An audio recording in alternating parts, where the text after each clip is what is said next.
ونعوذ بالله من شرور أنفسنا ومن سيئات أعمالنا من يهده الله فلا مضل له ومن يضلل فلا هادي له وأشهد أن لا إله إلا الله وحده لا شريك له وأشهد أن محمدا عبده ورسوله أرسله بالهدى ودين الحق ليظهره على الدين كله ولو كره المشركون اللهم صل على محمد وعلى آل محمد كما صليت على إبراهيم وعلى آل إبراهيم إنك حميد مجيد اللهم بارك على محمد وعلى آل محمد كما باركت على إبراهيم وعلى آل إبراهيم إنك حميد مجيد يا أيها الذين آمنوا اتقوا الله حق تقاته ولا تموتن إلا وأنتم مسلمون أما بعد فإن خير الحديث كتاب الله وخير الهدي هدي محمد صلى الله عليه وسلم وشر الأمور محدثاتها وكل محدثة بدعة وكل بدعة ضلالة وكل ضلالة في النار أعوذ بالله من الشيطان الرجيم بسم الله الرحمن الرحيم وضرب الله مثلا للذين آمنوا امرأة فرعون إذ قالت رب ابن لي عندك بيتا في الجنة ونجني من فرعون وعمله ونجني من القوم الظالمين يا أيها الناس أوصيكم وإياي أولا بتقوى الله. സ്നേഹനീയരായ സത്യവിശ്വാസികളെ, സഹോദരന്മാരെ, സഹോദരിമാരെ, രക്ഷിതാക്കളെ, അള്ളാഹുവിൻ്റെ വിധിവിലക്കൽ അനുസരിച്ചുകൊണ്ടും പ്രവാചകൻ സല്ലല്ലാഹു അലൈഹി വസല്ലമയുടെ ജീവിതചര്യ പിൻപറ്റിക്കൊണ്ടും ജീവിക്കണമേ എന്ന് ആദ്യമായി എന്നോടും തുടർന്ന് നിങ്ങൾ ഓരോരുത്തരോടും ഉണർത്തുകയാണ്, വസിയ്യത്ത് ചെയ്യുകയാണ്. സ്വന്തമായൊരു വീട് ഒരുപക്ഷെ എല്ലാ ആളുകളും ആഗ്രഹിക്കുന്ന വലിയ ഒരു ആഗ്രഹമാണത്. പ്രത്യേകിച്ച് വിവാഹം കഴിഞ്ഞ് മക്കളൊക്കെയായി ജീവിക്കുകയാണെങ്കിൽ തറവാടിൽ നിന്നും മാറി ഞാനും എൻ്റെ ഭാര്യയും എൻ്റെ മക്കളും മാത്രമായി ഒതുങ്ങുന്ന ഒരു വീടുണ്ടാവണമെന്ന് എല്ലാവരും ആഗ്രഹിക്കാറുണ്ട്, അതിനുവേണ്ടി പരിശ്രമിക്കാറുണ്ട്. അല്ലാഹു സുബ്ഹാനഹു വ തആല അങ്ങനെ ഒരു വീട് നമുക്കെല്ലാവർക്കും നൽകുമാറാവട്ടെ. പ്രിയപ്പെട്ടവരെ, ഒരു വീട് ആഗ്രഹിക്കുക എന്നത് ഇസ്ലാം അനുവദിച്ചു എന്ന് മാത്രമല്ല, അതിനുവേണ്ടി പ്രാർത്ഥിക്കുവാനും പണിയെടുക്കുവാനും പരിശ്രമിക്കുവാനും പ്രത്യേകം പ്രോത്സാഹിപ്പിക്കുക കൂടി ചെയ്തിട്ടുണ്ട്. എത്രത്തോളം എന്നാൽ നബി സല്ലല്ലാഹു അലൈഹി വസല്ലം സഅാദയെ കുറിച്ച് പറയാം. സൗഭാഗ്യം എന്ന് പറഞ്ഞാൽ എന്താണ്? അർബഉ മിന സഅാദ, 4 കാര്യങ്ങൾ സൗഭാഗ്യമായി നബി സല്ലല്ലാഹു അലൈഹി വസല്ലം എണ്ണി. അതിൽ ഒന്നാമത് അർബഉ മിന സഅാദ അൽ മർഅതു സ്വാലിഹ, സ്വാലിഹത്തായ ഒരു ഭാര്യ അല്ലെങ്കിൽ ഒരു ഭർത്താവ്, അത് ഒരാളുടെ സൗഭാഗ്യമാണ്. അള്ളാഹനെ ഭയപ്പെട്ടുകൊണ്ട് അള്ളാഹ് പറഞ്ഞതുപോലെ ജീവിക്കുന്ന ഭാര്യയും ഭർത്താവും അത് സൗഭാഗ്യമായി എണ്ണിയിട്ടുണ്ടെങ്കിൽ, രണ്ടാമത്തത് പ്രവാചകൻ സല്ലല്ലാഹു അലൈഹി വസല്ലം പറയാണ് അൽ മസ്കനുൽ വാസിയ, ഒരു വിശാലതയുള്ള ഒരു വീട്. വിശാലത എന്ന് പറയുമ്പോൾ അതിൻ്റെ സ്ക്വയർ ഫീറ്റിന്റെ വലിപ്പമല്ല പറയുന്നത്, മറിച്ച് അയാൾക്ക് സന്തോഷവും സമാധാനവും നേടിത്തരുന്ന ഒരു വീട്. എന്ത് പ്രയാസമുണ്ടെങ്കിലും വീട്ടിൽ പോയി കുറച്ചു നേരം ഇരുന്നാൽ തീർക്കാൻ കഴിയുന്ന അത്രയേറെ സന്തോഷവും സമാധാനവും നേടിത്തരുന്ന ഒരു വീട്. അതാണ് അൽ മസ്കുനുൽ വാസിഅ, ഒരു വിശാലത ഉണ്ടാകുന്ന വീട്. മൂന്നാമതായി കൊണ്ട് പറഞ്ഞു വൽ ജാറു സ്വാലിഹ്, സ്വാലിഹത്തായ ഒരു അയൽവാസി. അങ്ങോട്ടും ഇങ്ങോട്ടും പ്രശ്നങ്ങൾക്കൊന്നും വരാതെ സന്തോഷത്തോടുകൂടി നമ്മുടെ കാര്യങ്ങൾ കൃത്യമായി മനസ്സിലാക്കുവാനും നമ്മളെ ഇങ്ങോട്ട് സഹായിക്കുവാനും നമ്മൾ അങ്ങോട്ട് സഹായിക്കുമ്പോൾ അത് ഏറ്റെടുക്കുവാനും എന്ന് വേണ്ട ആ സ്വസ്ഥതയും സമാധാനവും നേടിത്തരുന്ന അൽ ജാറു സ്വാലിഹ്, നല്ല ഒരു അയൽവാസിയെ കുറിച്ച് നബി സല്ലല്ലാഹു അലൈഹി വസല്ലം പറഞ്ഞു. നാലാമത്തേതാണ് വൽ മർകബുൽ ഹനീ, നല്ല ഒരു വാഹനം കിട്ടുക എന്നുള്ളത്. ഏതെങ്കിലും ഒരു ഭാഗത്ത് പോയാൽ കുടുങ്ങിപ്പോകുന്നതല്ല,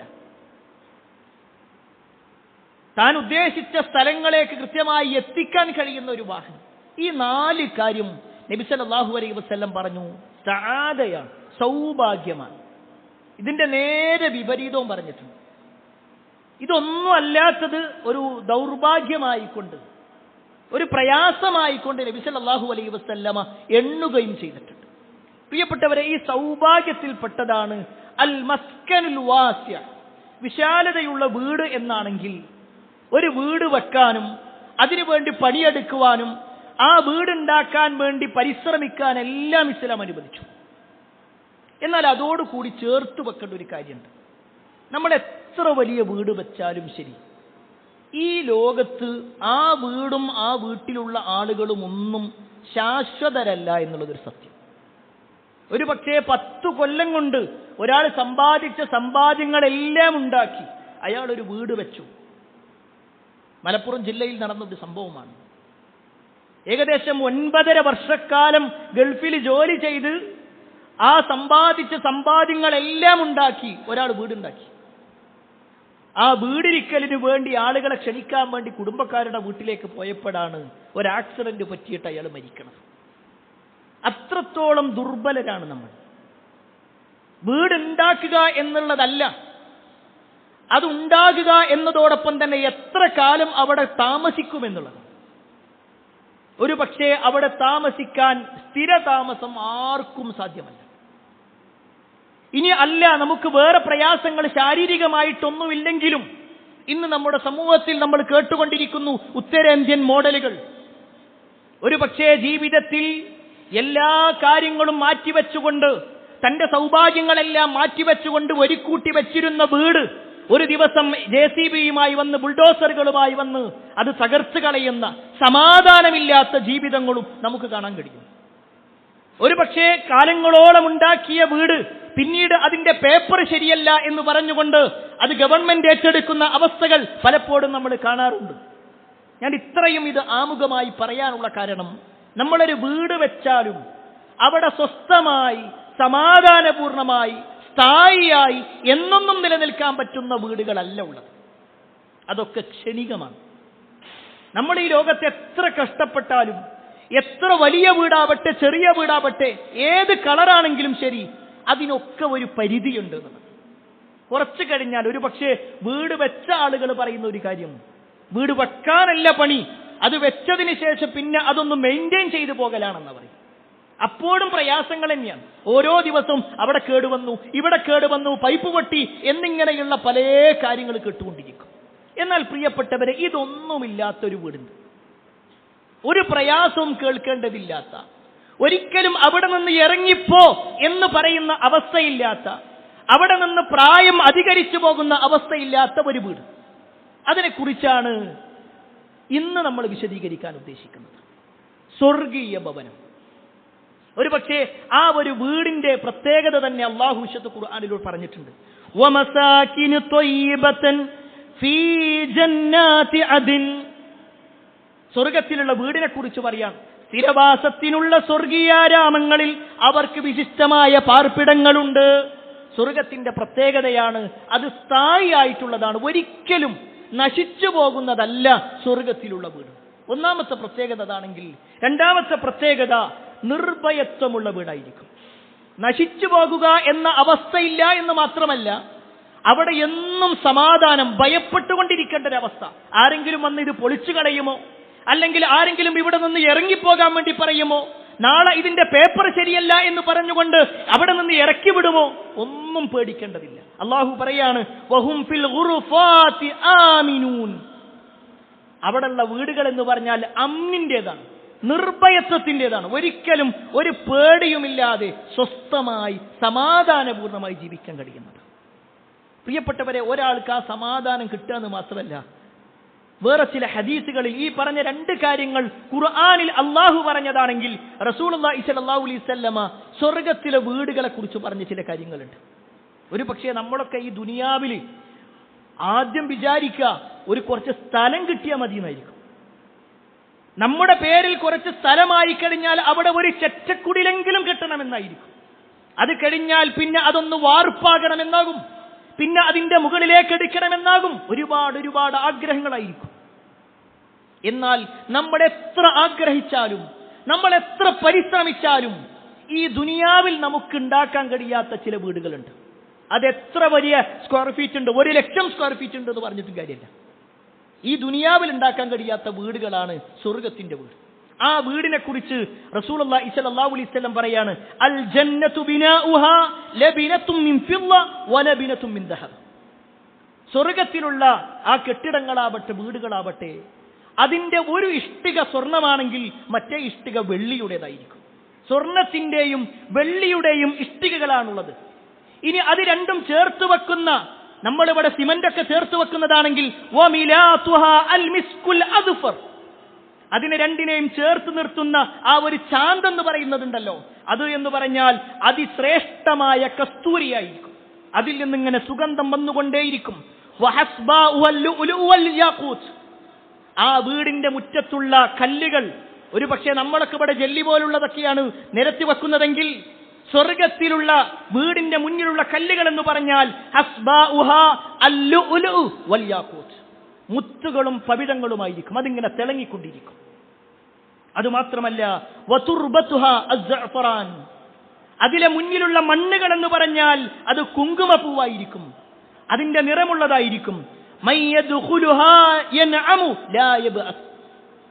ആരെങ്കിലും ആ സ്വർഗത്തിലെ വീട്ടിലേക്ക് കയറിക്കഴിഞ്ഞാൽ അവൻ ഏറ്റവും വലിയ സുഖത്തിന്റെ ജീവിതമായിരിക്കും അവരുണ്ടാകുക. ഒരിക്കലും അവിടെ ദുരിതത്തിന്റെ ഒരു വാക്കും അവൻ കേൾക്കേണ്ടി വരില്ല. ദുരിതം അവനുണ്ടാവില്ല. അതുമാത്രമല്ല, അവൻ എന്നെന്നും ശാശ്വതമായിട്ടായിരിക്കും അവിടെ. ഒരിക്കലും മരണം ഉണ്ടാവില്ല. മരണമില്ലാത്തൊരു വീട് നമ്മളൊന്ന് ആലോചിച്ച് നോക്ക്. എന്നെന്നും ശാശ്വതമായി നിൽക്കുന്ന വീട്. ഇതൊന്നും ദുനിയാവിന്റെ വിഷയത്തിലില്ല. എന്നാൽ സ്വർഗീയ ഭവനത്തിന്റെ വിഷയത്തിലുണ്ട്. വീണ്ടും പറയുന്നു, ലാ തബ്ലാ സിയാബുഹും. അവിടെ അവൻ ധരിക്കുന്ന വസ്ത്രങ്ങൾ ഒരിക്കലും നുരുമ്പിപ്പോകുന്നതല്ല. വലാ യഫ്നാ ശബാബുഹും. അവന്റെ യുവത്വം അത് നശിച്ചു പോകുകയില്ല. യുവത്വത്തിൽ നിന്ന് അവൻ വാർദ്ധക്യത്തിലേക്ക് വരുന്നൊരവസ്ഥ, ശരീരം ചുളിഞ്ഞു പോകുന്ന അവസ്ഥയാണ്. അവന്റെ മുഖത്തും ശരീരത്തിലുമൊക്കെ തൊലിവുകൾ ചുളിഞ്ഞു പോകുന്ന അവസ്ഥ, ഒന്നും ഉണ്ടാവില്ല. ഇങ്ങനെ ഒരു വീടുണ്ട് എന്ന് അല്ലാഹു സുബ്ഹാനഹു വ തആല പറയുമ്പോൾ, പ്രിയപ്പെട്ടവരെ, ആ വീടിന് വേണ്ടിയിട്ടുള്ള ഒരു ആഗ്രഹം, അതിനു വേണ്ടിയിട്ടുള്ള ഒരു പരിശ്രമം, അതാണല്ലോ വിശ്വാസി. നമ്മൾ ഈ ദുനിയാവിന് വേണ്ടി ധാരാളമായി പരിശ്രമിക്കുമ്പോൾ, ദുനിയാവിലെ വീടിന് വേണ്ടി ധാരാളമായി പണിയെടുക്കുമ്പോൾ, സ്വർഗത്തിലുള്ള ഭവനത്തിനു വേണ്ടി നമ്മൾ എന്ത് തയ്യാറെടുക്കുന്നു? ഈ പറയപ്പെട്ട പുണ്യങ്ങൾ, ഈ പറയപ്പെട്ട അനുഗ്രഹങ്ങൾ നേടിയെടുത്ത ഭാഗ്യവാന്മാരുണ്ട്. ഇത്രയേറെ സൗഭാഗ്യമുള്ള സ്വർഗീയ ഭവനങ്ങൾ നേടിയെടുത്ത ആളുകളുണ്ട്. നമുക്ക് ആദ്യം അങ്ങനെ നേടിയെടുത്തവരെ കുറിച്ചൊന്ന് മനസ്സിലാക്കാം. അതിനുശേഷം നമുക്ക് എന്താണ് നമ്മൾ ചെയ്യേണ്ടത് കാര്യം മനസ്സിലാക്കാം. അതിൽ ഒന്നാമത്തെ ആളാരാന്നറിയോ? വിശുദ്ധ ഖുർആനിൽ തന്നെ ഒരാളെ നമുക്ക് പരിചയപ്പെടുത്തി തരുന്നുണ്ട്. മഹദിയായ ആസിയ റളിയല്ലാഹു അൻഹ. ആസിയ ബിൻത് മുസാഹിബ് എന്ന് പറയുന്ന മൂസാ നബി അലൈഹിസ്സലാമിന്റെ കാലത്ത് ജീവിച്ച, അന്നത്തെ ഭരണാധികാരിയായിരുന്ന ഫിർഔനിന്റെ ഭാര്യയായി ജീവിച്ച ആസിയ റളിയല്ലാഹു അൻഹ, അവരെ കുറിച്ച് വിശുദ്ധ ഖുർആൻ പരിചയപ്പെടുത്തുന്നുണ്ട്. പ്രിയപ്പെട്ടവരെ, നമ്മൾ മനസ്സിലാക്കണം, മൂസാ നബി അലൈഹിസ്സലാം അദ്ദേഹത്തിന് പ്രവാചകത്വം കിട്ടുന്ന സമയത്ത് തന്നെ, അല്ലെങ്കിൽ അതിനു മുമ്പ് തന്നെ ഇസ്ലാമിനെ കുറിച്ച് മനസ്സിലാക്കുവാനും ഇസ്ലാമിന്റെ ആശയങ്ങൾ സ്വീകരിക്കുവാനും ഫിർഔനിന്റെ ആശയം തെറ്റാണെന്ന് പ്രഖ്യാപിക്കുവാനും ഫിർഔനിന്റെ കൊട്ടാരത്തിൽ തന്നെയുള്ള ഒരാൾ റെഡിയാവുക. എത്ര വലിയ അക്രമങ്ങൾ ആസിയ റളിയല്ലാഹു അൻഹ അനുഭവിക്കേണ്ടി വന്നിട്ടുണ്ടാകും. അനുഭവിച്ചു. പല നിരക്കും പ്രയാസങ്ങളുണ്ടായി. ആ സമയത്താണ് അവർ നടത്തുന്ന ഒരു പ്രാർത്ഥനയെക്കുറിച്ച് അള്ളാഹു വിശുദ്ധ ഖുർആനിൽ പറയുന്നുണ്ട്. വിശുദ്ധ ഖുർആനിൽ സത്യവിശ്വാസികൾക്കുള്ള ഒരു മാതൃകയായി അല്ലാഹു പറയാം. വിശ്വാസികൾക്കുള്ള മാതൃക ആരാണെന്നോ? വളറബല്ലാഹു മസലൻ ലില്ലദീന ആമനൂ. സത്യവിശ്വാസികൾക്ക് ഇതാ ഒരു മാതൃക അള്ളാഹു ഉദാഹരിച്ചു തരികയാണ്. വിശ്വാസികൾക്കുള്ള മാതൃക ആരാണെന്നോ? ഇംറഅത ഫിർഔൻ. ഫിർഔനിന്റെ ഭാര്യയാണ്. ഇദ് ഖാലത് ബിബ്നി ലി ഇൻദക ബൈതൻ ഫിൽ ജന്ന. ഇദ് ഖാലത് റബ്ബി ബിനി ലി ഇൻദക ബൈതൻ ഫിൽ ജന്ന വനജ്ജിനി മിൻ ഫിർഔന വഅമലിഹി വനജ്ജിനി മിനൽ ഖൗമി ളാലിമീൻ. ആസിയ ബീവിയുടെ പ്രാർത്ഥനയാണ്. ഫിർഔനിന്റെ ആളുകൾ അവരെ ഉപദ്രവിച്ച സമയത്ത്, അവരെ കൊല ചെയ്യുന്ന സമയത്ത്, അവരുടെ ശരീരമാസകലം മുറിവുകൾ ഉണ്ടായ സമയത്ത്, ആ സമയത്തും അവർ നടത്തുന്ന പ്രാർത്ഥന റബ്ബി ബിനി ലി ഇൻദക ബൈതൻ ഫിൽ ജന്ന. ഒന്നാമത്തെ കാര്യം ആസിയ ബീവിയുടെ പ്രാർത്ഥന എന്താണെന്നോ? റബ്ബേ, നിന്റെ അടുക്കൽ സ്വർഗത്തിൽ എനിക്കൊരു വീട് നൽകണേ. എവിടുന്നാ പ്രാർത്ഥിക്കുന്നത്? ഈജിപ്തിലെ വലിയ കൊട്ടാരം, ഫിർഔനിന്റെ കൊട്ടാരത്തിൽ നിന്നിട്ടാ പ്രാർത്ഥിക്കുന്നത്. ഒരു കൊട്ടാരത്തിന്റെ സൗകര്യം എത്ര ഉണ്ടായിരിക്കും? ആ കൊട്ടാരത്തിലെ രാജ്ഞിയാണ്, ഫിർഔനിന്റെ ഭാര്യയാണ്. ആരെന്തു പറഞ്ഞാലും അനുസരിക്കാൻ കഴിവുള്ള അത്രയേറെ കമാൻഡിംഗ് പവറുള്ള ആളാണ്. പക്ഷെ അവർക്ക് ദുനിയാവിലെ വീടല്ല വേണ്ടത്, ആ കൊട്ടാരമല്ല വേണ്ടത്, ഫിർഔൻ നൽകുന്ന ഏതെങ്കിലും ചില ഭാഗങ്ങളല്ല വേണ്ടത്. റബ്ബി ബിനി ലി ഇൻദക ബൈതൻ ഫിൽ ജന്ന. സ്വർഗത്തിൽ റബ്ബേ നിന്റെ അടുക്കൽ ഒരു വീട് എനിക്ക് നൽകണം. വനജ്ജിനി മിൻ ഫിർഔന വഅമലിഹി വനജ്ജിനി മിനൽ ഖൗമി ളാലിമീൻ. ഫിർഔനും അവന്റെ കൂട്ടരും ഉപദ്രവിക്കുന്ന ഉപദ്രവങ്ങളിൽ നിന്നും, എല്ലാവിധ അക്രമങ്ങളിൽ നിന്നും, അക്രമകാരികളിൽ നിന്നും എന്നെ നീ രക്ഷപ്പെടുത്തണമേ. ഇതായിരുന്നു മഹതിയായ ആസിയ ബീവിയുടെ പ്രാർത്ഥന. പ്രിയപ്പെട്ടവരെ, അവർക്കത് കിട്ടിയത്, സ്വർഗത്തിൽ വീട് കിട്ടിയത് വെറുതെ അല്ല. ഈ ദുനിയാവിൽ പല പ്രയാസങ്ങളുണ്ടാകും. ഒരു വിശ്വാസിയായി ജീവിക്കുക എന്ന് പറഞ്ഞാൽ പല നിലക്കുള്ള ബുദ്ധിമുട്ടുകളുണ്ടാകും. നമ്മൾ കേട്ടിട്ടില്ലേ റസൂലുള്ളാഹി സ്വല്ലല്ലാഹു അലൈഹി വസല്ലമയുടെ ഒരു വാചകം? അവസാന നാളാകുമ്പോൾ ഒരാൾ മുസ്ലിം ആകുക എന്ന് പറഞ്ഞാൽ ഉള്ളം കയ്യിൽ തീക്കട്ട വെച്ചവനെ പോലെയായിരിക്കും. എത്രയും പെട്ടെന്ന് കയ്യിൽ നിന്ന് ഒഴിവാക്കാനാ തോന്നും. ആ രൂപത്തിൽ ഇസ്ലാം അനുസരിച്ച് ജീവിക്കുക എന്നത് ബുദ്ധിമുട്ടാകുന്ന ഒരു അവസ്ഥയുണ്ടാകും. അങ്ങനെ അവസ്ഥയുണ്ടായി ആസിയ ബീവിക്ക്. ഫിർഔൻ കൊല ചെയ്തിട്ട് മാറാൻ വേണ്ടി പറഞ്ഞു, പക്ഷേ മാറിയില്ല. മരണം എനിക്ക് പ്രശ്നമല്ല, അതായിരുന്നു ആസിയ ബീവിയുടെ മുദ്രാവാക്യം. ആ നിലക്ക് മുന്നിട്ടിറങ്ങി. അല്ലാഹു സുബ്ഹാനഹു വ തആല സ്വർഗത്തിൽ വീട് നൽകുക എന്ന മഹത്തായ അനുഗ്രഹം അവർക്ക് നൽകുകയും ചെയ്തു. രണ്ടാമത്തെ ആളാണ് മഹദിയായ ഖദീജ റളിയല്ലാഹു അൻഹ. നമ്മുടെ നേതാവായ മുഹമ്മദ് മുസ്തഫ സല്ലല്ലാഹു അലൈഹി വസല്ലമയുടെ ഒന്നാമത്തെ ഭാര്യയാണ് ഖദീജ ബിൻത് ഖുവൈലിദ് റളിയല്ലാഹു അൻഹ. അവരുടെ ഒരു പ്രത്യേകതയുണ്ട്. അവരെക്കുറിച്ച് നബി സല്ലല്ലാഹു അലൈഹി വസല്ലമ തന്നെ പറയാണ്. ഒരിക്കൽ അതാ ജിബ്രീലു അന്നബിയ സല്ലല്ലാഹു അലൈഹി വസല്ലം, ജിബ്രീൽ അലൈഹിസ്സലാം പ്രവാചകൻ സല്ലല്ലാഹു അലൈഹി വസല്ലമയുടെ അടുക്കൽ വന്നു. എന്നിട്ട് പറഞ്ഞു, യാ റസൂലല്ലാഹ് ഹാദിഹി ഖദീജ. അല്ലാഹുവിന്റെ റസൂലേ, അതാ ഖദീജ ബീവി വരുന്നുണ്ട്. നബി സല്ലല്ലാഹു അലൈഹി വസല്ലമയും ജിബ്രീലും നേർക്കുനേരെ ഇങ്ങനെ സംസാരിച്ചു കൊണ്ടിരിക്കുമ്പോൾ കുറച്ചകലെ നിന്നുകൊണ്ട് ഖദീജ റളിയല്ലാഹു അൻഹയുടെ വരവ് കാണാണ്. അവിടെ വെച്ചുകൊണ്ടാണ് പറയുന്നത്, ഹാദിഹി ഖദീജ, ഇതാ ഖദീജ വരുന്നുണ്ട്. ഖദ് അത്തത് മഅഹാ ഇനാഉൻ ഫീഹി ഇദാമുൻ ഔ തആമുൻ ഔ ശറാബുൻ. അവരുടെ കയ്യിൽ ഒരു പാത്രമുണ്ട്, അതിൽ കറിയോ ഭക്ഷണമോ മറ്റോ ഉണ്ട്. എന്നിട്ട് ജിബ്രീൽ അലൈഹിസ്സലാം പറയാണ്, ഫഇദാ ഹിയ അതത്ക ഫഖറ അലൈഹി അസ്സലാമു മിൻ റബ്ബിഹാ വമിന്നി. പ്രവാചകരെ, ആ ഖദീജ നിങ്ങളുടെ അടുത്ത് വന്നാൽ നിങ്ങൾ അവരോട് അള്ളാന്റെ അടുക്കൽ നിന്നുള്ള സലാം അവർക്ക് പറഞ്ഞു കൊടുക്കണം. വമിന്നി, എന്റെ സലാമും അവരോട് പറയണം. അള്ളാഹ് സലാം പറഞ്ഞു എന്ന് മാത്രമല്ല, ജിബ്രീൽ അലൈഹിസ്സലാം സലാം പറഞ്ഞ വ്യക്തിത്വം, അള്ളാഹ് സലാം പറഞ്ഞ വ്യക്തിത്വം. എന്നിട്ടോ വബശ്ശിർഹാ ബിബൈത്തിൻ ഫിൽ ജന്നതി മിൻ ഖസബ്. വബശ്ശിർഹാ, അവർക്ക് നിങ്ങൾ സന്തോഷ വാർത്ത അറിയിക്കണം. എന്താണ് ആ സന്തോഷ വാർത്ത? ബിബൈത്തിൻ ഫിൽ ജന്ന, സ്വർഗത്തിൽ അവർക്കൊരു വീടുണ്ട് എന്ന സന്തോഷ വാർത്ത അറിയിക്കണം. എങ്ങനെയുള്ള വീടാണ്? മിൻ ഖസബ്, മുത്തുകൾ കൊണ്ടുള്ള ഒരു വീട്. മുത്തുകളിലുള്ള ഒരു നല്ല ഒരു വീട് അവർക്കുണ്ട് എന്ന സന്തോഷ വാർത്ത നിങ്ങൾ അറിയിക്കണം. ലാ സഖബ ഫീഹി വലാ നസബ്, അതിലൊരിക്കലും ശബ്ദകോലാഹലങ്ങളോ ക്ലേശമോ ഒരു പ്രയാസമോ ഒന്നും തന്നെ അവിടെ ഉണ്ടാവില്ല.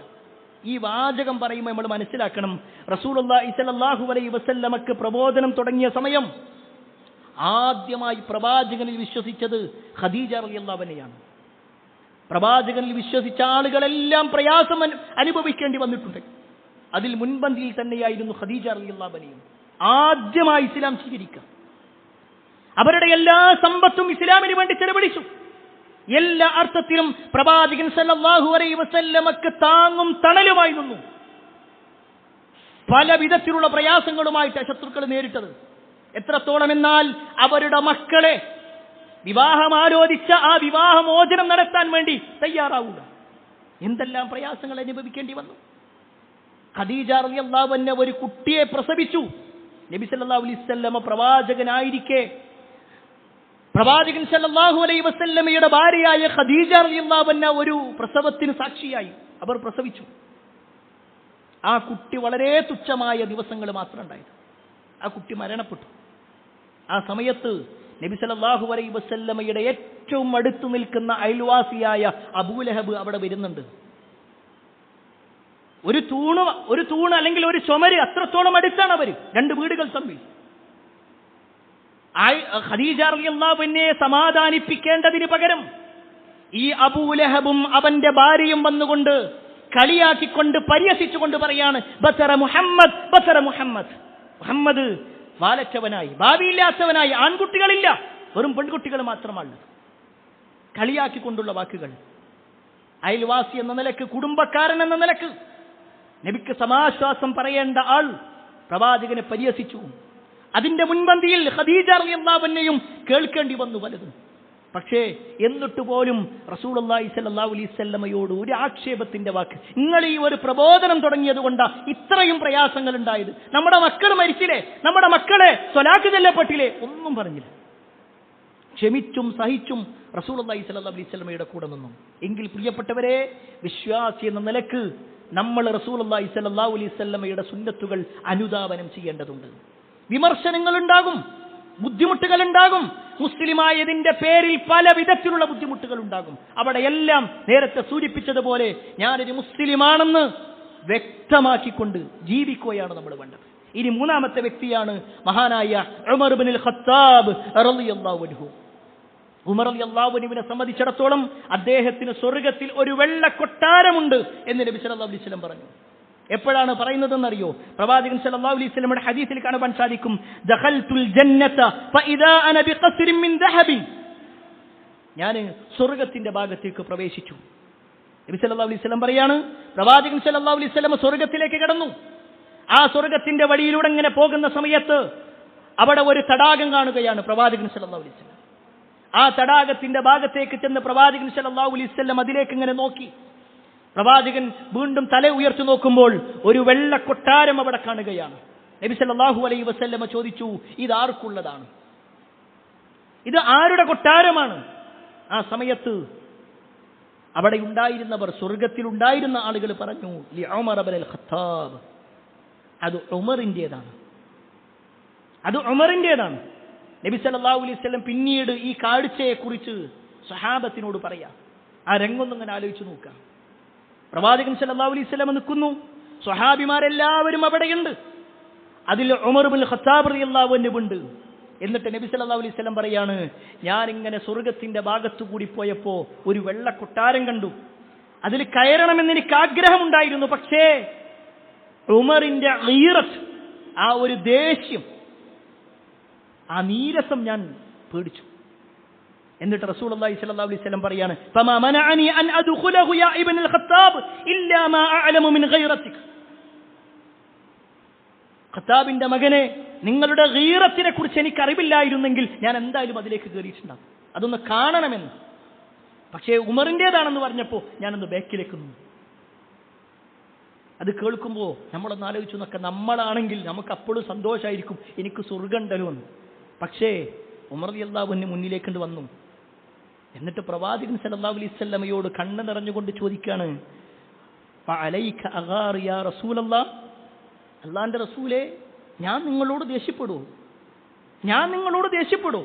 ആ ഒരു ചോദ്യമാണ്. അവർക്ക് സ്വർഗമുണ്ട്, സ്വർഗത്തിൽ വീടുണ്ട് എന്ന് പറഞ്ഞ് സമാധാനിക്കല്ല. നബി സല്ലല്ലാഹു അലൈഹി വസല്ലം എന്നെ കുറിച്ച് ഒരു തെറ്റിദ്ധാരണയിലാണോ? ഞാൻ പ്രവാചകനോട് ദേഷ്യപ്പെടുമെന്നാണോ?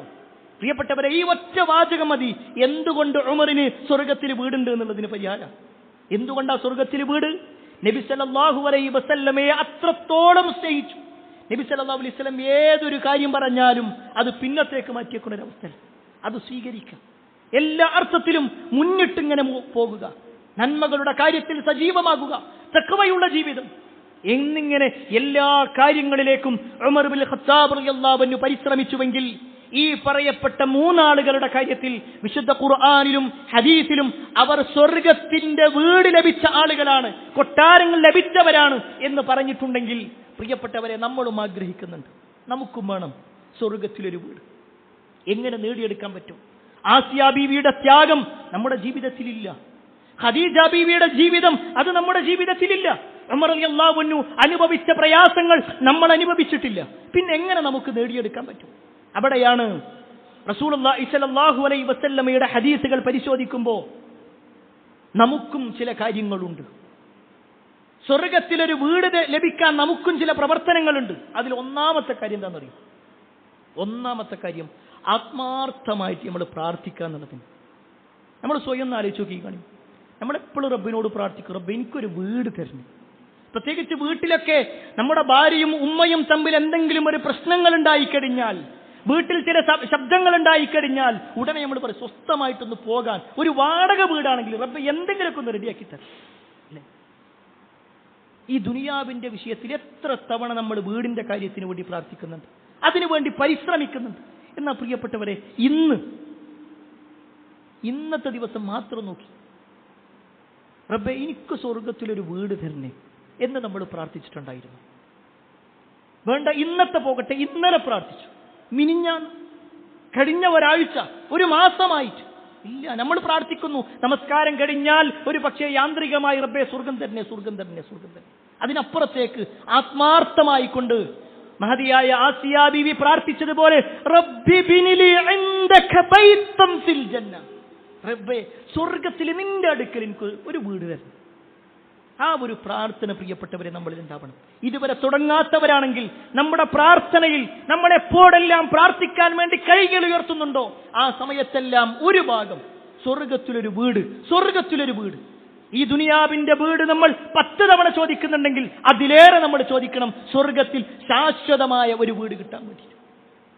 അതാണ് ഒന്നാമത്തെ കാര്യം. രണ്ടാമത്തെ കാര്യം എന്താണെന്നറിയോ? അല്ലാഹു സുബ്ഹാനഹു വ തആല സ്വർഗത്തിൽ വീട് തരണമെന്നുണ്ടെങ്കിൽ അള്ളാഹ്ക്ക് ദുനിയാവിൽ നമ്മളൊരു വീടുണ്ടാക്കി കൊടുക്കുക. അള്ളാഹ്ക്കൊരു വീടുണ്ടാക്കി കൊടുക്കുക. ബൈത്തുല്ലാ എന്ന് പറയുന്നതാണ് അള്ളാഹുവിന്റെ ഭവനം. പള്ളിയുമായി ബന്ധപ്പെട്ടുകൊണ്ട് നബി സല്ലല്ലാഹു അലൈഹി വസല്ലം പറഞ്ഞു, മൻ ബനാ മസ്ജിദൻ ലില്ലാഹി തആല ബനല്ലാഹു ബൈതൻ ഫിൽ ജന്ന.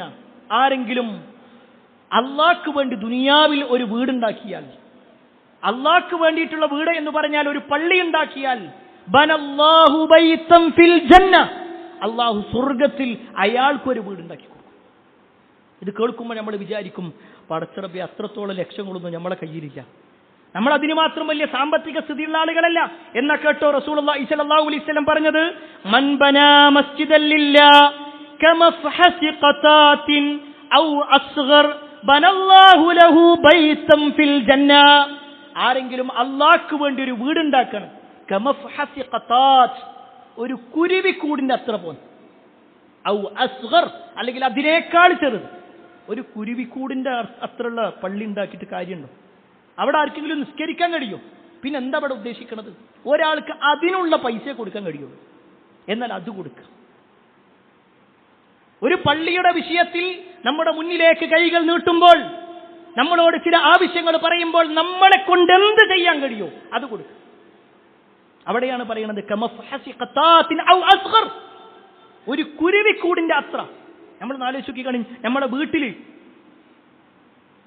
ഒരു പൈപ്പ് പൊട്ടിക്കഴിഞ്ഞാൽ എത്രയാ ചെലവുള്ളത്? വീടിന്റെ ഒരു ഭാഗം ഒന്ന് താഴ്ന്നാൽ എത്രയാ ചെലവുള്ളത്? എന്തെല്ലാം ചെലവുകളാണ് ഓരോ ദിവസവും വന്നുകൊണ്ടിരിക്കുന്നത്.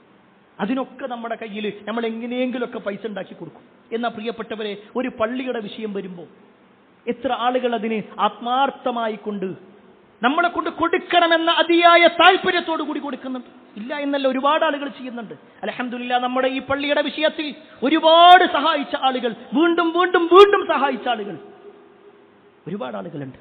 അല്ലാഹു സുബ്ഹാനഹു വ തആല അവർക്കെല്ലാം അർഹമായ പ്രതിഫലം നൽകുമാറാവട്ടെ.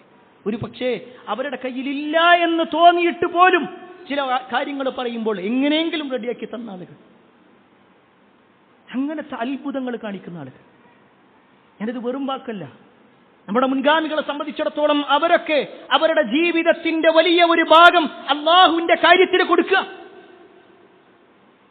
റസൂലുള്ളാഹി സ്വല്ലല്ലാഹു അലൈഹി വസല്ലം വഫാത്തായി അബൂബക്കറും ഉമറും കഴിഞ്ഞ് ഉസ്മാൻ ഇബ്നു അഫ്ഫാൻ റളിയല്ലാഹു അൻഹു ഖലീഫയായ സമയത്ത് മദീന പള്ളി നല്ലോണം വിശാലമാക്കി. ആളുകൾക്കിടയിൽ ചില മുറുമുറുപ്പുകൾ ഉണ്ടായി. ആളുകൾ പറഞ്ഞു, എന്തിനാ ഇപ്പൊ ഇങ്ങനെയൊക്കെ ആക്കേണ്ട ആവശ്യം? എന്തിനാ അങ്ങനെ സൗകര്യങ്ങളാക്കേണ്ട ആവശ്യം? ഇത് പ്രവാചകൻ ഉണ്ടാക്കിയതല്ലല്ലോ, അത് തന്നെ പോരായിരുന്നു എന്നൊക്കെ പറയാം. ആ സമയത്ത് ഉസ്മാൻ ഇബ്നു അഫ്ഫാൻ റളിയല്ലാഹു അൻഹു പറയാണ്, നബി സല്ലല്ലാഹു അലൈഹി വസല്ലമയിൽ നിന്ന് കേട്ട ഒരു കാര്യം ഞങ്ങൾക്ക് പറഞ്ഞു തരട്ടെ. എന്നിട്ടാ ഞാൻ നേരത്തെ പറഞ്ഞ ആ ഹദീസ് പറയുന്നത്, മൻ ബനാ മസ്ജിദൻ ലില്ലാഹി തആല ബനല്ലാഹു ലഹു ബൈതൻ ഫിൽ ജന്നതി മിസ്ല. ഈ ദുനിയാവിൽ അള്ളാഹ്ക്ക് വേണ്ടി ഒരാൾ പള്ളി ഉണ്ടാക്കിയാൽ സ്വർഗത്തിൽ അള്ളാഹു അയാൾക്കൊരു വീട് ഉറപ്പാ. അള്ളാഹ് കൊടുക്കാന്ന് പറഞ്ഞിട്ടുണ്ട്. അവിടെയാണ് പ്രിയപ്പെട്ടവരെ അബൂബക്കറും ഉമറും അവർ കൊടുത്ത ദാനധർമ്മത്തിന്റെ അളവ് നമ്മൾ നോക്കിക്കഴിഞ്ഞാൽ അത്ഭുതപ്പെട്ടു പോകും. മുസ്ലിമീങ്ങൾ ഏറ്റവും കൂടുതൽ പ്രയാസപ്പെട്ടൊരു സമയമായിരുന്നു തബൂക്ക് യുദ്ധം. ഏറ്റവും കൂടുതൽ പ്രയാസം. മദീനത്ത് നിന്ന് ഏകദേശം 700 കിലോമീറ്റർ അകലെയാണ് തബൂക്കുള്ളത്. അവിടേക്ക് നബി സല്ലല്ലാഹു അലൈഹി വസല്ലമയും സഹാബത്തും പോകാൻ വേണ്ടി നിൽക്കുമ്പോൾ, അതിലേക്ക് ഇറങ്ങാൻ വേണ്ടി പറയുമ്പോൾ പലർക്കും പ്രയാസങ്ങൾ ഉണ്ടായിരുന്നു, പല നിരക്കുള്ള ബുദ്ധിമുട്ടുകൾ ഉണ്ടായിരുന്നു. എന്നിട്ടും സഹാബിമാരിറങ്ങി. പക്ഷെ പലരുടെ കയ്യിലും ആയുധങ്ങളില്ല. ആ യാത്ര പോകുന്ന സമയത്ത് വലിയ സാമ്പത്തിക ബാധ്യതയുണ്ട്, ഭക്ഷണങ്ങൾ വേണം, ഒന്നുമില്ല. റസൂലുള്ളാഹി സ്വല്ലല്ലാഹു അലൈഹി വസല്ലം പറഞ്ഞു, എല്ലാവരും കഴിവിന്റെ പരമാവധി തരണം. ഇത് പ്രവാചകൻ സല്ലല്ലാഹു അലൈഹി വസല്ലം പറഞ്ഞപ്പോൾ ഉമർ ഇബ്നുൽ ഖത്താബ് റളിയല്ലാഹു അൻഹു ഇറങ്ങാണ്. അദ്ദേഹം പറയാണ്, ഇന്നത്തെ ദിവസം ഞാൻ എന്തായാലും അബൂബക്കറിനെ തോൽപ്പിക്കും. ഇന്ന് ഞാൻ അബൂബക്കറിനെ തോൽപ്പിക്കും. എന്തിന്റെ കാര്യത്തിൽ? സമ്പത്ത് ഉണ്ടാക്കുന്ന വിഷയത്തിലല്ല, കച്ചവടം പുതുതായിട്ട് തുടങ്ങുന്ന വിഷയത്തിലല്ല, പുതിയ ബിൽഡിംഗ് ഉണ്ടാക്കുന്ന വിഷയത്തിലല്ല, സാമ്പത്തികമായി കുറെ ഉണ്ടാക്കുന്ന വിഷയത്തിലല്ല, മറിച്ച് ധർമ്മം ചെയ്യുന്ന വിഷയത്തിൽ. ഹദീസിൽ കാണാൻ പറ്റും, ഉമർ ഇബ്നുൽ ഖത്താബ് റളിയല്ലാഹു അൻഹു തന്റെ സമ്പത്തിന്റെ പകുതിയുമായിട്ട് നബി സല്ലല്ലാഹു അലൈഹി വസല്ലമയുടെ അടുക്കൽ വന്നിട്ട് അത് പ്രവാചകന്റെ കയ്യിൽ കൊടുത്തു. നബി സല്ലല്ലാഹു അലൈഹി വസല്ലം ആ സമ്പത്തിൽ ഇങ്ങനെ പിടിച്ചു. എന്നിട്ട് ചോദിച്ചു, നിങ്ങൾ നിങ്ങളുടെ കുടുംബത്തിന് എന്താണ് ബാക്കി വെച്ചിട്ടുള്ളത്? ആ സമയത്ത് ഉമർ ഇബ്നുൽ ഖത്താബ് റളിയല്ലാഹു അൻഹു പറഞ്ഞു, മിസ്ല, ഇത്ര തന്നെ ഞാൻ കുടുംബത്തിന് മാറ്റി വെച്ചിട്ടുണ്ട്. എന്റെ സമ്പത്തിന്റെ പകുതിയുമായിട്ടാണ് ഞാൻ വന്നിട്ടുള്ളത്. നബി സല്ലല്ലാഹു അലൈഹി വസല്ലം അദ്ദേഹത്തിന് വേണ്ടി പ്രാർത്ഥിച്ചു. ഉമർ റളിയല്ലാഹു അൻഹു അവിടെ ഇരിക്കുക. ഉമർ ഇങ്ങനെ കാത്തു നിൽക്കാണ്, അബൂബക്കർ വരട്ടെ, അബൂബക്കർ വരട്ടെ. അബൂബക്കർ എത്ര കൊടുക്കുന്നുണ്ട് നോക്കണം. കുറച്ചു കഴിഞ്ഞ് അബൂബക്കർ സിദ്ദീഖ് റളിയല്ലാഹു അൻഹു വരിക. അബൂബക്കർ റളിയല്ലാഹു അൻഹു തന്റെ സമ്പത്ത് പ്രവാചകന്റെ കയ്യിൽ കൊടുത്തു. ആ സമയത്ത് പ്രവാചകൻ സല്ലല്ലാഹു അലൈഹി വസല്ലം അദ്ദേഹത്തിനും വേണ്ടി പ്രാർത്ഥിച്ചു. എന്നിട്ട് ചോദിച്ചു, അബൂബക്കർ, നിങ്ങൾ എന്താണ് ബാക്കി വെച്ചിട്ടുള്ളത്? നിങ്ങളുടെ കുടുംബത്തിന് നിങ്ങൾ ബാക്കി വെച്ചിട്ടുള്ളത് എന്താണ്? ആ സമയത്ത് അബൂബക്കർ റളിയല്ലാഹു അൻഹു പറയാണ്, അല്ലാഹുവാണ് സത്യം പ്രവാചകരെ, അല്ലാഹുവിനെയും റസൂലിനെയും അല്ലാതെ വേറൊന്നും ഞാൻ ബാക്കി വെച്ചിട്ടില്ല, എല്ലാം എടുത്തു വന്നിട്ട്. ഇത് കേട്ടതും ഉമർ ഇബ്നുൽ ഖത്താബ് റളിയല്ലാഹു അൻഹു പറയുന്ന ഒരു വാചകമുണ്ട്, വല്ലാഹി വല്ലാഹി അല്ലാഹുവാണ് സത്യം അബൂബക്കർ, നിങ്ങൾ ഒരിക്കലും എനിക്ക് പരാജയപ്പെടുത്താൻ കഴിയില്ല. അവർ മത്സരിക്കുകയാണ് പ്രിയപ്പെട്ടവരെ. നമ്മളൊന്ന് ആലോചിച്ച് നോക്കുക, ഉമർ ചെറിയൊരു കാര്യമല്ല ചെയ്തത്. ജീവിതകാലം മുഴുവൻ സമ്പാദിച്ച സമ്പാദ്യത്തിന്റെ പകുതി നബി സല്ലല്ലാഹു അലൈഹി വസല്ലം പറഞ്ഞപ്പോഴേക്ക് എത്തിക്കാണ്. വലിയ ഒരു കാര്യമാണ് ചെയ്തിട്ടുള്ളത്. നമ്മളൊന്ന് ആലോചിച്ച് നോക്കിക്കാണി, നമ്മുടെ മുഴുവൻ സമ്പാദ്യം വേണ്ട, നമ്മുടെ അക്കൗണ്ടിലുള്ളതിന്റെ പകുതി വേണ്ട, അതും വേണ്ട, നമ്മുടെ പോക്കറ്റിൽ ഇപ്പോഴുള്ളതിന്റെ പകുതി അതെങ്കിലും കൊടുക്കണമെന്ന് പറഞ്ഞാൽ ഒരു പക്ഷേ 100 കാരണങ്ങൾ നമുക്ക് പറയാനുണ്ടാകും. പക്ഷേ അവർക്ക് ഒരേ ഒരു കാരണം മാത്രമേ ഉള്ളൂ കൊടുക്കാൻ, എനിക്ക് സ്വർഗത്തിൽ ഇത് കിട്ടുമെന്നുള്ളതാണ്. അവിടെ ആലോചിച്ച് നോക്കിക്കാണി, നമുക്കിപ്പോഴും ഒരു ഉറപ്പില്ലാത്ത കാര്യമാണ്. ഞാനിവിടുന്ന് കൊടുത്തു കഴിഞ്ഞാൽ അതിൻ്റെ തീരല്ലേ, പിന്നെ എനിക്ക് വല്ലതും കിട്ടും. പ്രിയപ്പെട്ടവരെ, പരലോകമുണ്ട് എന്ന് വിശ്വസിക്കുന്നവരാണെങ്കിൽ അള്ളാഹു വിശുദ്ധ ഖുർആനിലൂടെ നിങ്ങൾക്ക് ഇരട്ടിയായി വർദ്ധിപ്പിച്ചു തരുമെന്ന് പറഞ്ഞ ഒരു കാര്യമുണ്ട്. അത് ധർമ്മത്തിന്റെ വിഷയമാണ്. ധർമ്മം കൊടുക്കുക എന്ന വിഷയത്തിൽ, ദാനധർമ്മത്തിന്റെ വിഷയം, അത് പള്ളിക്ക് വേണ്ടി കൂടിയാകുമ്പോഴോ? ഞാൻ സാന്ദർഭികമായി ഇത്രയും പറയാനുള്ള കാരണം, നമ്മുടെ പള്ളിയെ സംബന്ധിച്ചിടത്തോളം വലിയ ബാധ്യതയിലൂടെയാണ് പോയിക്കൊണ്ടിരിക്കുന്നത്. പള്ളി വിശാലമാക്കി അൽഹംദുലില്ലാഹ് ഒരുപാട് ആളുകൾ സഹായിച്ചിട്ടുണ്ട്. ഈ ഇരിക്കുന്ന ഓരോരുത്തരും ചെയ്തിട്ടുണ്ട്. അള്ളാഹു എല്ലാവർക്കും അർഹമായ പ്രതിഫലം നൽകുമാറാവട്ടെ. എന്നാൽ അതോടൊപ്പം വലിയ ബാധ്യതകൾ ഇപ്പോഴുമുണ്ട്. നമ്മളാൽ കഴിയുന്ന രൂപത്തിൽ ഒരു പക്ഷേ നമുക്ക് കൊടുക്കാൻ പരിധികൾ ഉണ്ടാകും. പക്ഷേ നമ്മുടെ പരിചയത്തിലുള്ള ആളുകളുണ്ട്, നമ്മുടെ പരിചയത്തിലുള്ള സമ്പത്തുള്ള ആളുകളുണ്ടാകും, കൊടുക്കാൻ താല്പര്യമുള്ള മനസ്സുള്ള ആളുകളുണ്ടാകും. ഓരോന്ന് പരിചയപ്പെട്ടിട്ട് തങ്ങൾ ഇന്ന ഒരു സൗകര്യമുണ്ട്, നമ്മൾ കൊടുക്കുകയാണെങ്കിൽ ഒരു പക്ഷേ ആ ഒരാളെ പ്രചോദിപ്പിച്ചതിന്റെ പ്രതിഫലം കൂടി നമുക്ക് കിട്ടും. കാരണം റസൂലുള്ളാഹി സ്വല്ലല്ലാഹു അലൈഹി വസല്ലം പറഞ്ഞു, മൻ ദല്ല അലാ ഖൈരിൻ ഫലഹു മിസ്ലു അജ്രി ഫാഇൽ. ഒരാൾ മറ്റൊരാൾക്ക് ഒരു നന്മ അറിയിച്ചു കൊടുത്തു, ചെയ്തവന്റെ അതേ പ്രതിഫലം അറിയിച്ചു കൊടുത്തവനുണ്ട്, അറിയിച്ചവനുമുണ്ട് പ്രതിഫലം. എങ്കിൽ നമ്മൾ ഒത്തൊരുമയോടുകൂടി ഒറ്റക്കെട്ടായിക്കൊണ്ട് നമ്മുടെ പള്ളിയുടെ കാര്യം ഏറ്റെടുക്കണം. അള്ളാഹുവിന്റെ അടുക്കൽ വലിയ പ്രതിഫലം കിട്ടുന്ന കാര്യമാണ് എന്ന് മനസ്സിലാക്കുക. അള്ളാഹു സുബ്ഹാനഹു വ തആല എല്ലാ അർത്ഥത്തിലും നന്മകൾ ചെയ്ത് ജീവിക്കുന്ന ആളുകളിൽ നമ്മെ ഏവരെയും ഉൾപ്പെടുത്തുമാറാവട്ടെ.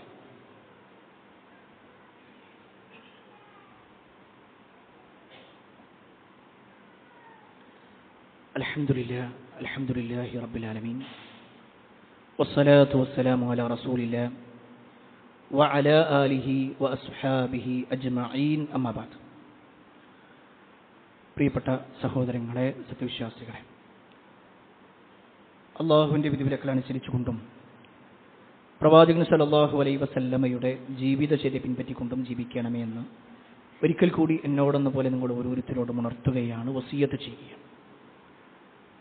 നാളെ പരലോകത്ത് ലഭിക്കുന്ന സ്വർഗീയ ഭവനത്തെക്കുറിച്ചാണ് നമ്മൾ സൂചിപ്പിച്ചു വന്നത്. സ്വർഗത്തിൽ വീട് ലഭിക്കുന്ന മഹാഭാഗ്യവാന്മാരുടെ ചരിത്രം മനസ്സിലാക്കുന്നതോടൊപ്പം സ്വർഗത്തിൽ വീട് ലഭിക്കാൻ നമുക്കെന്ത് ചെയ്യാൻ പറ്റും എന്നുള്ളതിനെക്കുറിച്ചാണ് സൂചിപ്പിച്ചത്. അതിൽ വളരെ പ്രധാനപ്പെട്ട ഒരു കാര്യം, നമ്മളെല്ലാവരും നിസ്കരിക്കുന്ന ആളുകളാണ്. നിസ്കാരത്തിൻ്റെ കാര്യത്തിൽ ഒരു ഒഴിവ് കഴിവും നമ്മൾ വെക്കാറില്ല. എന്നാൽ ആ നിസ്കാരത്തിൻ്റെ കൂടെ കുറച്ച് സമയം കൂടി നമ്മൾ 5 വക്ത് നമസ്കരിക്കുന്നതിൻ്റെ കൂടെ ഒരു 10-15 മിനിറ്റ് മാറ്റിവെച്ചാൽ നമുക്ക് നേടിയെടുക്കാൻ കഴിയും സ്വർഗത്തിലൊരു വീട്. റസൂലുള്ളാഹി സ്വല്ലല്ലാഹു അലൈഹി വസല്ലമ പറഞ്ഞതിനെക്കുറിച്ച് പ്രവാചകൻ സ്വല്ലല്ലാഹു അലൈഹി വസല്ലമയുടെ ഭാര്യയായ ഉമ്മു ഹബീബ റളിയല്ലാഹു അൻഹ പറയാണ്, മൻ സ്വല്ലാ 12 റക്അ, ആരെങ്കിലും 12 റക്അത്ത് നമസ്കരിച്ചു, ഫീ യൗമിൻ വലൈല, രാത്രിയും പകലുമായി കൊണ്ടുള്ള 12 സുന്നത്ത് നമസ്കാരങ്ങൾ, റവാത്തിബ് നമസ്കാരങ്ങൾ ഒരാൾ നിർവഹിച്ചാൽ, ബുനിയ ലഹു ബിഹിന്ന ബൈത്തും ഫിൽ ജന്ന, അവർക്ക് സ്വർഗത്തിലൊരു വീടുണ്ട്. 12 റക്അത്ത് നിസ്കരിക്കുക. ഏതാണ് ആ റക്അത്ത് എന്നുകൂടി നബി സല്ലല്ലാഹു അലൈഹി വസല്ലം പറഞ്ഞു. 4 റക്അത്ത് ഖബല ദുഹർ, ദുഹർ നമസ്കാരത്തിന്റെ മുമ്പ് 4 റക്അത്ത് നിസ്കരിക്കുക. ദുഹർ 4 ആണ്, പക്ഷെ ദുഹറിന്റെ മുമ്പ് 4 എന്ന് പറയുമ്പോൾ ഒരുമിച്ച് 4 അല്ല, 2 ആയിട്ട് 4 നിസ്കരിക്കുക. പിന്നെ ദുഹർ നമസ്കരിക്കുക. അതിനുശേഷമോ ഖബല ദുഹർ വറകഅതൈനി ബഅദഹ, ദുഹറിന് ശേഷം 2 റക്അത്ത്. പ്രത്യേകം ശ്രദ്ധിക്കണം, ദുഹറിന്റെ മുമ്പ് 4 റക്അത്ത് എന്ന് പറഞ്ഞാൽ 2 ആയിട്ട്, ആദ്യം 2 നിസ്കരിക്കുക, സലാം വീട്ടുക, പിന്നെ 2 നിസ്കരിക്കുക, സലാം വീട്ടുക, പിന്നെ ദുഹർ നമസ്കരിക്കുക. അത് സാധാരണ പോലെ തന്നെ 4 ഒരുമിച്ച്. അത് കഴിഞ്ഞാൽ പിന്നെ ദുഹറിന് ശേഷമുള്ള 2 റക്അത്ത്. ഇത് റവാത്തിബിൽപ്പെട്ടതാണ്, അസറിനില്ല. വീണ്ടും നബി സല്ലല്ലാഹു അലൈഹി വസല്ലം പറഞ്ഞു, വറകഅതൈനി ബഅദൽ മഗ്രിബ്, മഗ്രിബിന് ശേഷം 2 റക്അത്ത്, വറകഅതൈനി ബഅദൽ ഇശാ, ഇശാഇന് ശേഷം 2 റക്അത്ത്, വറകഅതൈനി ഖബലൽ ഫജ്ർ, ഫജ്റിന്റെ മുമ്പ് 2 റക്അത്ത്. ഈ 2 റക്അത്ത് എന്ന് പറഞ്ഞാൽ വളരെ ചെറിയ സൂറത്തുകളാണ് ഓതേണ്ടത്. ഖുൽ യാ അയ്യുൽ കാഫിറൂൻ നമുക്കറിയുന്ന സൂറത്താണ്, ഖുൽ ഹുവല്ലാഹു അഹദ് നമുക്കറിയുന്ന സൂറത്താണ്. ഇത് 2 നബി സല്ലല്ലാഹു അലൈഹി വസല്ലമ സുബ്ഹിന്റെ മുമ്പുള്ള 2 റക്അത്തിൽ ചൊല്ലിയിരുന്നത്. അതിനെക്കുറിച്ച് പ്രവാചകൻ സല്ലല്ലാഹു അലൈഹി വസല്ലം പറഞ്ഞെന്തെന്നറിയോ? റക്അത്താ അൽ ഫജ്ർ ഖൈറും മിനദ് ദുനിയാ വമാ ഫിഹാ, സുബ്ഹിക്ക് മുമ്പുള്ള 2 റക്അത്ത് ഒരാൾ നിസ്കരിക്കുകയാണെങ്കിൽ ഈ ദുനിയാവും അതിലുള്ളതെല്ലാം ലഭിക്കുന്നതിനേക്കാൾ ഉത്തമമാണ്. സുബ്ഹിന്റെ മുമ്പുള്ള 2 റക്അത്തിന് അത്രയും പ്രാധാന്യം ഉണ്ടെങ്കിൽ അപ്പോൾ സുബ്ഹിന്റെ പ്രാധാന്യം എത്രയായിരിക്കും? സുബ്ഹ് നിസ്കരിക്കുന്നവർക്ക് എത്രയായിരിക്കും പുണ്യം ഉണ്ടാകുക? പക്ഷേ പ്രിയപ്പെട്ടവരെ, നമ്മൾ എത്ര ആളുകൾ അത് സമയത്ത് നിർവഹിക്കുന്നു എന്നുള്ളതും പള്ളിയിൽ വന്ന് നിസ്കരിക്കുന്നു എന്നുള്ളതും നമ്മൾ സ്വയം പരിശോധിക്കണം. പോരായ്മകൾ ഉണ്ടാവാം, ആ പോരായ്മകൾ നമ്മൾ പരിഹരിക്കണം. ഈ ഒരു ഹദീസിൽ 12 റക്അത്തിനെ കുറിച്ച് പറഞ്ഞിട്ടുണ്ടെങ്കിൽ ഇത് പറയുന്നത് മഹദിയായ ഉമ്മു ഹബീബ റളിയല്ലാഹു അൻഹയാണ്. അവർ പറയാണ്, നബി സല്ലല്ലാഹു അലൈഹി വസല്ലം അത് പറഞ്ഞതിന് ശേഷം, ഇങ്ങനെ ഒരു 12 റക്അത്ത് നിസ്കരിച്ചാൽ സ്വർഗത്തിലൊരു വീടുണ്ട് എന്ന് പ്രവാചകൻ സല്ലല്ലാഹു അലൈഹി വസല്ലം പറഞ്ഞതിന് ശേഷം ഞാൻ പിന്നെ ഒരിക്കലും അത് ഒഴിവാക്കിയിട്ടില്ല. ഇത് ഉമ്മു ഹബീബ റളിയല്ലാഹു അൻഹ പറഞ്ഞു. ഉമ്മു ഹബീബ റളിയല്ലാഹു അൻഹ കേൾക്കുന്നത് അംബസ എന്ന് പറയുന്ന താബിയാണ്. അവര് പറയാണ്, ഉമ്മു ഹബീബ റളിയല്ലാഹു അൻഹ ഇത് പറഞ്ഞതിന് ശേഷം പിന്നെ ഒരിക്കലും ഞാനത് ഒഴിവാക്കിയിട്ടില്ല. അംബസ പറയാം. അംബസയിൽ നിന്ന് അത് കേൾക്കുന്നത് അംറു ബിൻ ഔസാണ്. അദ്ദേഹം പറയാണ്, അംബസയിൽ നിന്ന് കേട്ടതിന് ശേഷം പിന്നെ ഒരിക്കലും ഈ 12 റക്അത്ത് ഞാൻ ഒഴിവാക്കിയിട്ടില്ല. അംറു ബിൻ ഔസിൽ നിന്ന് ഇത് കേൾക്കുന്നത് നുഅ്മാൻ ഇബ്നു സാലിമാണ്. അദ്ദേഹം പറയാണ്, ഈ ഒരു ഹദീസ് കേട്ടതിന് ശേഷം പിന്നെ ഒരിക്കലും ഞാനത് ഒഴിവാക്കിയിട്ടില്ല. സുബ്ഹാനല്ലാഹ്. നമ്മുടെ മുൻഗാമികളുടെ അവസ്ഥയെ പറയും.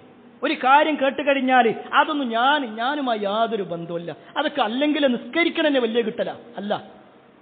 നിസ്കാരം നിർബന്ധമാണെന്നതിന്റെ പോലെ തന്നെ ഈ പറയപ്പെട്ട പുണ്യങ്ങൾ നമ്മൾ നഷ്ടപ്പെടുത്തരുത് പ്രിയപ്പെട്ടവരെ. വളരെ ലളിതമാണ്, വളരെ ലളിതം. 2 റക്അത്ത് നിസ്കരിക്കാൻ മാക്സിമം ഒരു 3 മിനിറ്റ് 4 മിനിറ്റ് പോരെ.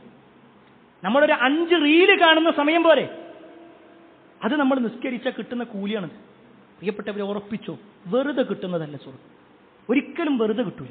നമ്മൾ കുറച്ചൊക്കെ ത്യാഗം ചെയ്യാതെ, കുറച്ചൊക്കെ സമയമെടുത്ത് നിർവഹിക്കാതെ, കുറച്ചൊക്കെ പണിയെടുക്കാതെ സ്വർഗം ഒരാൾക്കും വെറുതെ കിട്ടൂല.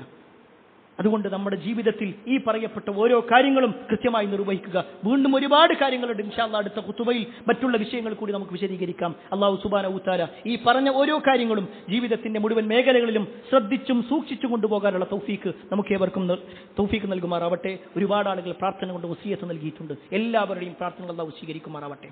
അല്ലാഹുമ്മ ഗഫിൽ മുഅ്മിനീന വൽ മുഅ്മിനാത്ത് വൽ മുസ്ലിമീന വൽ മുസ്ലിമാത്ത് അൽഅഹ്യാഇ മിൻഹും വൽ അംവാത്ത് ഇന്നക മുജീബുദ് ദഅവാതി യാ ഖാദിൽ ഹജാത്ത്. അല്ലാഹുമ്മ അജ്ർനാ من النار اللهم اجرنا من النار اللهم اجرنا من النار ربنا آتنا في الدنيا حسنة وفي الآخرة حسنة وقنا عذاب النار آمين آمين برحمتك يا أرحم الراحمين والحمد لله رب العالمين.